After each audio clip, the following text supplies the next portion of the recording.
So good day to the examinees of the March 2026 Civil Engineers Licensure Examination. So I'm Rosa Victoria Carumay Quinto of PRC Regional Office 1 Examination Section. Welcome to Prep Talk or the PRC Region 1 Examinees Pre-Exam Technical Briefing and Licensure Know-How for the March 2026 Civil Engineers Licensure Examination. So we have here the overview of this Prep Talk. So I will be discussing to you the testing centers or testing venues in Region 1, the program of examination and the notice of admission or the NOAA, examination measures and misconceptions, and PRC Regional Office 1 contact details. So the Civil Engineers Licensure Examination testing venues in Region 1 on March 26 and 27, 2026 will be at Tumana Elementary School, located at Barangay Tumana, Rosales, Pangasinan, for the Rosales testing venue. And Ilocos Sur Polytechnic State College, Candon City, Ilocos Sur for Ilocos Sur testing venue. We would like to encourage everyone na i-visit po ang inyong mga testing schools prior to the examination. Kahit makita nyo lang po o yung location or yung mismong school, not necessary na kailangan yung pumasok dun sa school or dun sa room kasi days before ng examination ninyo, may mga klase pa po sila or event sa mga schools. Next, we have the program of the examination. So ito po yung snip ng revised program of the Civil Engineers Licensure Examination to be given on March 26 and 27, 2026. Downloadable din po siya sa PRC website. So meron tayo yung mga subjects na iti-take ninyo for the first and second day of the examination. So dati po, for the first day, meron tayong two subjects, yung applied math tsaka yung hydraulics. And for the second day, yung isang subject lang, yung principles of structural analysis. But for the March 2026 SELE, mauuna po yung principles of structural analysis and design. So sa first day po, until 2 p.m. lang po kayo. And on the second day, you have two subjects, applied mathematics and hydraulics. So hanggang 6 p.m. naman kayo for the second day. For the general instructions, sabi ko nga kanina, please verify your school or building assignment days before the examination. Although yung room assignment ninyo ay posted na sa aming website, www.prc.gov.ph, even sa aming FB page, PRC Region 1 Ilocos Region, mas maganda na makita nyo pa rin kung saan located yung school or building kung saan kayo mag-exam. On the first day of the examination, please report to your school or building assignment before 5:30 p.m. Doon nyo naman makikita na yung mismong, doon kayo papapasukin sa mismong school and makikita yung inyong mga testing rooms. Please be punctual because late examinees will not be admitted. So examinees are required to wear the following attire every examination day. Actually, same lang naman. Male and female examinees should wear tucked-in white polo shirt with collar, pero walang seal, logo, or mark ng school, ng review centers, or yung mga brand ng shirt. Decent pants or slacks, basta hindi po siya tattered jeans or ripped jeans, any color po siya, paired with closed shoes, decent closed shoes. Para naman po sa mga examinees natin, male man yan or female na may long hair, i-ponytail po ninyo ang inyong mga buhok, most especially during the examination. So, ano yung mga kailangan nyo naman na dalhin sa mismong araw ng exam na dapat nyong ihanda ito prior to the examination? Huwag sa mismong araw ng exam magpiprint ng NOAA. Okay? So, first and foremost, yun, yung NOAA or the Notice of Admission. Hindi na po kailangan yung letter B, the official receipt, since yung OR number and OR date ay naka-reflect na po doon sa notice of admission ninyo. And iniiwasan po namin kasi na makadala kayo ng mga extra papers or pages kasi pwede siyang gamitin as a scratch paper. Ang pwede nyo lang pong gamitin na scratch paper ay yung mismong test questionnaire ninyo doon sa harap or likod ng test questionnaire. Yan. Please bring 2 or more pencils na number 2. Hindi po specific na Mongol kasi may mga iba namang pencils na number 2 na hindi Mongol yung brand. Next, 1 piece long brown envelope. Huwag niyo pong kalimutan din ito kasi ito yung paglalagyan ng ID and answer sheets ninyo. 1 piece long transparent, take note, non-colored plastic envelope. May mga transparent na plastic envelope po kasi na may kulay. Yan, so dapat non-colored talaga siya. So para saan itong envelope na to? For keeping your valuables and other allowed items. So pwede nyo ilagay doon yung inyong NOA, pencil, yan, brown envelope. Tapos, yung non-programmable calculator. So, mamaya ipapakita ko yung list ng non-programmable calculators allowed to be used in the civil engineering licensure examination. Pero pwede nyo din naman siyang i-download sa aming website or even i-type nyo siya sa Google tapos non-programmable calculators used in civil engineering licensure exam. Then, of course, your packed snacks, meals, and necessary medications, including hygiene and sanitary kits in transparent, clear containers or cellophanes. Pwede niyong gamitin yung transparent envelope ninyo since expandable naman yun. Paglagyan ng mga necessary medications, please, kahit wala kayong nararamdaman sa mismong araw ng exam, be prepared. Magdala po kayo ng gamot para sa sakit ng ulo, para sa pagkahilo, sakit ng tiyan. Yan po. Tapos, yung mga packed snacks po natin, as much as possible, nasa transparent po siya nalalagyan din. If ever na kayo ay bibili sa Jollibee, McDo, or 7-Eleven, pakitapon na po yung mga paper bags. Yan. If ever na hindi nyo maisalin yung inyong baon or binili sa transparent na lalagyan, okay lang yun as long as ipapa-inspect ninyo siya. Yeah. Since sa first day hanggang 2 p.m. kayo, so yun, magdala kayo ng AM and AM snacks, pwede din hanggang PM snacks, tapos lunch. For the second day naman, hanggang 6 p.m. kayo, so pwede naman kayo magdala hanggang sa dinner. And of course, sufficient drinking water for the entire day. Hindi po kasi kayo pwedeng magpabili, hindi kayo pwedeng lumabas ng room, hindi pwedeng magpa-deliver, hindi pwedeng magpahatid ng pagkain or tubig. Kaya dapat pagpasok ninyo sa testing venue, yun na kumpleto na talaga yung mga kailangan ninyong dalhin. So except for restroom necessities, no examinee shall be allowed to leave the examination room during the conduct of the examination. And please take note only 1 calculator shall be allowed inside the examination room. And calculators shall be inspected and shall be reset before the start of the examination. Ngayon, madami po kaming nare-receive ng mga emails, queries na kailangan ba ninyong isurrender yung inyong mga calculators before the examination para ma-inspect po namin. Hindi po kailangan para sa Region 1 testing centers. So lahat po ng mag-i-exam sa Rosales, Pangasinan and Candon City, Ilocos Sur, hindi po kailangan na pumunta sa office namin para ipa-inspect ang inyong mga calculators. Kasi sa mismong first day of the examination namin i-check kasama ng mga PNP Anti-Cybercrime Group personnel. Kaya dapat maaga po kayo on the first day of the examination. So ito yung mga list of allowed calculators in the civil engineering licensure examination.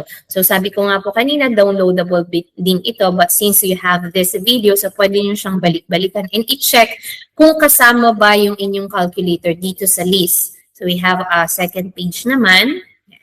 So, permado po ito ng board ng civil engineering. Yan, so next naman we have the prohibited items. So, we would like to reiterate na kung meron man kayong dala sa mga prohibited items na nasa screen po natin, ay hindi po kayo makakapasok sa mismong testing premise or or sa testing school. So doon pa lang po sa gate, meron na pong inspection na mangyayari to be conducted by PNP officers and PRC personnel.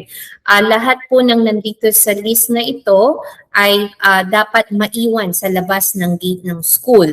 So isa-isayin po natin. Hindi po pwede ang kahit na anong uri ng review materials, books man yan, notes man yan, maliit o malaki, yung pamphlet na binibigay ng mga review centers, or other printed materials containing coded data or information or formula. So hindi po pwedeng magdala ng mga review materials. Next, ballpoint pens. Lahat po ng klase ng ballpen, hindi rin po pwede. Even yung mechanical na pencil, hindi rin po siya pwede. Separate erasers. So yung mga malalaki po kasi na separate erasers na gamit na po siya before sa ibang region na pang cheat. So yun po, hindi rin po siya pwede na maipasok sa loob ng testing venue. Programmable calculators or basta wala po doon sa list ng non-programmable calculator, hindi po namin siya papayagan na makapasok sa loob ng testing premise. Gadgets or devices which may be used to store or retrieve data, information, and or to communicate for whatever purpose. Lalong-lalo na po cellphones, smartwatches, AirPods, so hindi po pwede. Bags of any kind, colored bags, ladies bag, kahit pouch man yan, or yung sling bag, hindi rin po pwede. Paper bag, eco bag, hindi po pwede. Other examination aids not stated in the program, kagaya ng extra pages or extra papers for scratch paper purposes, hindi po siya pwede. Kasi doon lang kayo sa test questionnaire mag-scratch po. Ano pa? Folder, hindi rin po pwede. Ruler, protractor, hindi rin po pwede. Mechanical pencil, kagaya ng sabi ko kanina, hindi rin po pwede. So lahat po ng mga nasa prohibited items, dapat maiwan, hindi nyo po siya madala. Hindi po siya maipasok sa loob ng school. Kaya po meron tayong ganitong prep talk na initiative para prior to your examination ay well-guided na po kayo. Hindi po sa mismong araw ng exam, magdadala po kayo ng cellphone, alam nyo naman na prohibited siya. So please po kahit na anong reason man yan, hindi po talaga pwede na maipasok ang mga prohibited items sa loob ng school, hindi lang po sa loob ng room. Dati po kasi meron tayong parang tinatawag na baggage area. So nakakapasok po siya sa loob ng school, tapos doon na nilalagay lahat ng mga prohibited items. Pero po kasi ang nasa guidelines natin is sa mismong testing premise, hindi dapat makapasok ang mga prohibited items. So doon pa lang po sa gate, so bago na po, doon pa lang po sa gate, hindi na po pwedeng pumasok ang examinee kung meron siyang dalang prohibited item. So meron po tayong dalawang phases ng bodily search and inspection of personal belongings. So una po doon sa gate. So meron pong PNP officer doon, PRC personnel, and other examination personnel. Next naman po is doon sa harap ng building, kung saan mangyayari yung thorough na bodily search and inspection of belongings. Meron po kami mga ginagamit na metal detectors kasi yun po yung least intrusive way of conducting bodily search and inspection of belongings. So kahit na gaano kaliit yung item na yan na may metal, madidetect ng metal detector namin. So kahit nasa loob siya ng wet wipes, nasa loob ng baunan, so tutunog po yung aming metal detector if ever po na merong mga nandoon sa colored na ninyo, na allowed items, kagaya ng baunan or yung sa aqua flask, ganyan po. So para po sa mga nagtatangka na maglagay ng mga cellular phones or other gadgets, wag nyo na pong ituloy kasi madi-disqualify po kayo. So please po walang prohibited item na ipapasok sa loob ng school.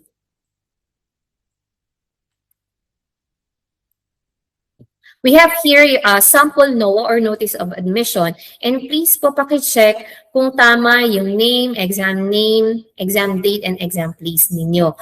Common po sa mga retakers na ang nadadala nila is yung old NOAA nila. So please paki-check po para ma-print po ninyo or ma-issuehan po kayo ng bagong NOAA prior to the examination. Hindi po sa mismong araw ng exam, doon po kayo mag-print ng updated na NOAA po ninyo.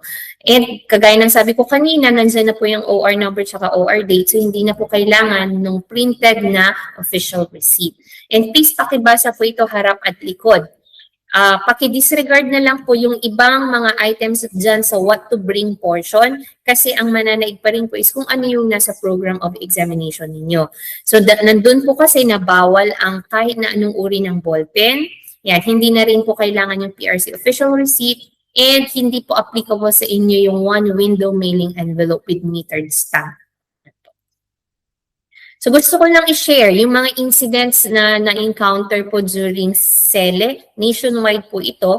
Kasi sa Reason 1, wala pong nangyari na kahit na anong incident pa regarding sa mga calculators, yung mga ginawang parang nilagyan ng SIM, ginawang parang cellphone. Yan po. These images are from PNP Anti-Cybercrime Group. Yan. So may mga ano dyan, nakatagong camera. Yan. Tapos parang ginawa siyang cellphone. So altered talaga siya ng mga calculators na nahuli po siya during the examination. Ano pa? Yan po. We also have, yan, yung sa mismong screen, para na siyang naging ano talaga, cellphone. So meron tayong mga from PNP Anti-Cybercrime Group personnel during the examination. And yun nga, hindi po kasi kami mag-i-inspect prior to the examination sa mismong araw ng examination, sa first day, kaya kailangan maaga kasi mismong even yung mga weight ng mga calculators ninyo ay i-check din po ng PNP Anti-Cybercrime Group. Yan. So meron din po ito, parang nilagay siya sa underwear. However, syempre dito sa Region 1, since meron nga kaming metal detector, so madidetect po ito if ever na may gumawa man dito sa Region 1. Yeah. So yun po yung mga incidents na nangyayari before. Punta naman tayo sa mga licensure examination misconceptions. So meron kayong mga makukuha mga tips dito. So yun po. Myths or facts. First, all examinees shall be subjected to bodily search and inspection of the personal belongings before proceeding to the testing rooms.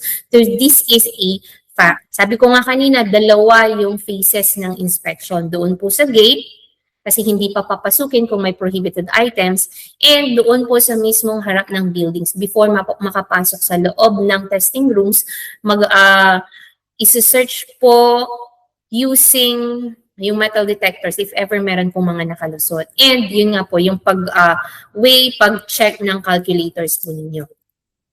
Yan. So sample pictures po ng mga inspection po namin. Yan. So meron kami kasamang mga PNP personnel. And for your exam, may mga from Anti-Cybercrime Group. Examinees are allowed to check their cell phones during break time. Siyempre, this is a myth. Kasi nga yung cellphones ay kasama sa prohibited item. So doon po lang po sa gate, wala na yan, wala nang nakapasok.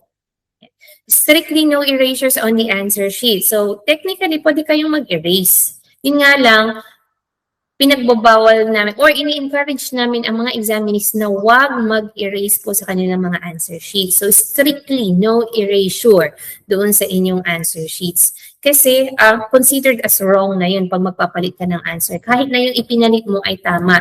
So yun, considered wrong. That is from the rating division of the central office. Yun po yung nire-recommend nila na wag mag-erase ang mga examinees sa kanilang answer sheets. So ito yung sample na answer sheet natin. Nandyan po sa subject nakalagay use black ballpen pero paki-disregard na lang po kasi hindi po pwede ang ballpen para sa SELE. So isulat niyo po kaagad yung title ng subject ninyo, set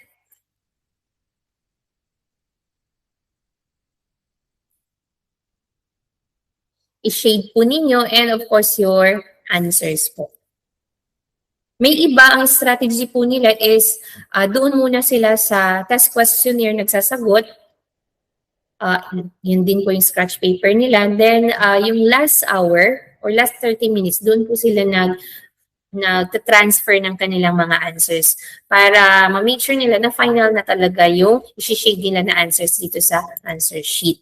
po. So ito yung itsura ng mismong examinee's ID, yung nasa first fly. Tapos yung mga susunod po na fly, yun yung mga answer sheets. So bakit may brown envelope dyan in between? If ever kasi na madiin yung pagsusulat ninyo or pag-shade ninyo doon sa may ID sheet, may possibility na mag-mark doon sa mga answer sheets. So you may use your brown envelope in between ng ID sheet at answer sheets para hindi mag-mark ka or mag-mark yung pag-shade and pagsusulat ninyo. And please, if ever natapos nyo na ma-accomplish yung ID sheet ninyo, harap at likod, huwag nyo po itong tatanggalin. Huwag nyo i-detach. So, sundin po ninyo ang instruction ng mga proctors or room watchers ninyo. Doon sa answer sheets na portion, 3 ply po yan para doon sa 3 subjects. Yan. So, hindi naman po siya actually naka-assign per subject, pero ang ideal po kasi is yung nasa pinakadulo na answer sheet. Yun yung gagamitin mo for the first subject. Tapos, yung next naman doon sa last, para sa second subject. Para po, ang last na i-detach ninyo is yung ID sheet. However, kung hindi man yun ma-follow, okay lang po. Kasi nga po, hindi specific yung assignment ng 3 answer sheet doon sa 3 subject. Basta ang aim natin is hindi po ninyo i-detach kaagad-agad yung ID sheet. Sa dulo na po yan. After po na ma-detach yung last na answer sheet.